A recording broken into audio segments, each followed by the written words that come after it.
Camp Buehring, Kuwait. American soldiers enjoying a karaoke night at one of the biggest US military hubs in the Gulf. That was then. This is now. A once bustling American microcity in the desert, nearly empty and heavily damaged after a weeks-long barrage of Iranian missiles and drones. One of many US military facilities in the oil-rich Arabian Peninsula, targeted by Iran even as the US and Israel pummeled the Islamic Republic's large arsenal. So what impact have Iran's strikes had on America's footprint in the Middle East? A CNN investigation found evidence of unprecedented destruction. We can reveal that strikes damaged at least 16 US installations across 8 countries. According to our analysis and sourcing, that's the majority of American military positions in the region, and some of them are virtually unusable now.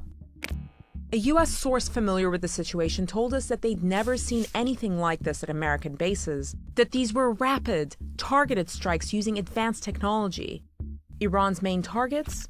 Multi-million-dollar aircraft, like this Boeing E-3 Sentry, which gave the US a huge amount of visibility over the Gulf. It's out of production, and in today's money, it's worth nearly $500 million. Critical communications equipment. Look at these giant golf balls. They're known as radomes, and they protect satellite dishes vital for data transmission. In this base alone, Iran destroyed all but one of the radomes less than a month into the war. And crucially, radar systems. Highly sophisticated, expensive, difficult to replace, and critical to air defense. A second US source, this one a congressional aide familiar with damage assessments, described these as the most cost-effective of the targets. Our radar systems, they said, are our most expensive and our most limited resource in the region. For US allies in the region, there's a dilemma.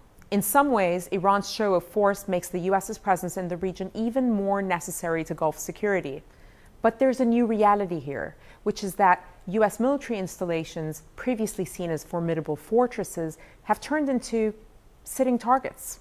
As a Saudi source told me, the war has shown Saudi Arabia, that's the US's longest-standing Arab ally, that the alliance with the US cannot be exclusive, and it is not, in their words, impregnable.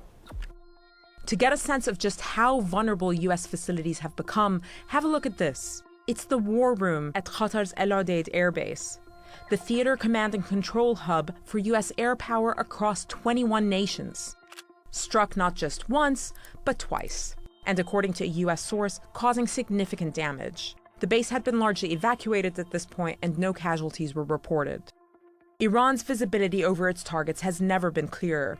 In 2024, according to the Financial Times, Tehran secretly acquired a Chinese satellite, known as the TEE-01B, a massive upgrade from its own satellites. That means that Tehran went from looking at images of this quality to this. This is the first time America has fought an adversary with satellites that capture high-res imagery almost as detailed as its own.